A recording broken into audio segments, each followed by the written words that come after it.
আসসালামু আলাইকুম, কেমন আছেন সবাই? আশা করি ভালোই আছেন। আলহামদুলিল্লাহ আমিও ভালো আছি। নতুন দিনে নতুন একটা ভিডিও নিয়ে চলে আসলাম আপনাদের মাঝে। আজ বেশি কিছু আপনাদের সাথে শেয়ার করব না। আজ দুপুরে কিভাবে আমরা আম ভর্তা করে খেলাম সেটাই আপনাদের সাথে শেয়ার করব। হাতে মাখা আম ভর্তা আসলেও ছোটোবেলার কথাগুলো, স্মৃতিগুলো মনে পড়ে যায়। কিভাবে ছোটোবেলায় ঠিক এইভাবে দুপুরবেলায় আমাদের মা বোনেরা আম মাখাইতো। আমরা তখন ছোট ছিলাম, মাখাই দিত, আমরা তখন বসে মজা করে খেতাম। আজ আমি চলে এসেছি ছাদের উপরে, বাইরে অনেক গরম। তো আমার ভাসুরের ছেলে বলতেছে কাকে আম মাখাও, আমার মেয়েও বলতেছে, তা বললো চলো ছাদের উপরে যাই। তো ওরা আর কি বসে বসে ভিডিও করতেছে, আমি আম মাখাচ্ছি। ভিডিওটা অনেক বড় হয়ে যাওয়ার কারণে আমি একটু স্পিড বাড়িয়ে দিয়েছি, আপনারা সবাই ক্ষমা দৃষ্টিতে দেখবেন। আর আমার ভিডিওগুলো যারাই দেখেন একটু ফুল ওয়াচ করে দেখবেন প্লিজ। যদি আমার কথা এবং কাজগুলো আপনাদের কাছে ভালো লেগে থাকে একটা লাইক, কমেন্ট, সাবস্ক্রাইব করে দিবেন।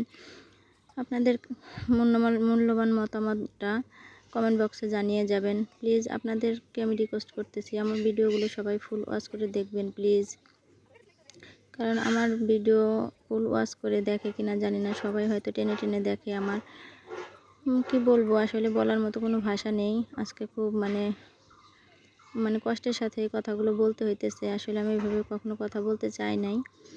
যাই হোক, আপনারা তো বুঝতেই পারতেছেন ইউটিউব জগতে এসেছি, অনেক কষ্ট, অনেক পরিশ্রম করতেছি একটু সফলতার জন্য। আপনাদের দোয়া এবং ভালোবাসায় আমি অনেক দূর এগিয়ে যেতে চাই। আপনাদের মূল্যবান মতামতটা আমার কমেন্ট বক্সে জানাবেন।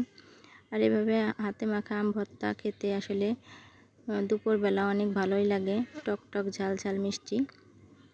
আসলে এখানে আমার অনেকে চিনি দিয়ে খাইতে চায় না, তাই আমি আগে মাখায় ওদেরটা আলাদা করে রেখে তারপর আমি চিনি দিয়ে খাবো। আমার মেয়ে এবং আমার ভাসুরের ছেলে, এটাও আমার ছেলে, যাই হোক ওদেরটা আমি যে মাখায় দিয়ে দিছি, দিয়ে আমি এই যে পরবর্তীতে চিনি দিছি। চিনি দিয়ে আমার ঝাল মিষ্টি হলে বেশি মজা লাগে। আর ওরা ঝাল মিষ্টি খাইতে চায় না, ওরা শুধু ঝাল খেতে চায়। আমার মেয়েও বলে আম্মু আমার ঝাল মিষ্টি ভালো লাগে না, ঝাল খাবো আমি, আমাকে ঝাল দিও। তা আজকে ভিডিওটা বেশি বড় করিনি, আজকে খুব খারাপও লাগতেছে, তবুও ভাবলাম যে দেখি আজকে একটু ছোট্ট একটা ভিডিও আপলোড করি, দেখি কি হয়। যাই হোক, আপনাদের মূল্যবান মতামতটা আমার কমেন্ট বক্সে জানাবেন। আর যারা আমার ভিডিওটা স্কিপ করে দয়া করে কেউ দেখবেন না, যে দেখবেন একটু ফুল ওয়াচ করে দেখবেন। ভালো না লাগলে বলবেন, সেটাও আমার মতামতে জানাবেন যে আমার কোন ভিডিওগুলো আপনাদের বেশি পছন্দ। আর আমি সামনে আপনাদের জন্য রান্নাবান্নার ভিডিও নিয়েই আসবো আশা করতেছি। আজ এই পর্যন্ত, আল্লাহ হাফেজ।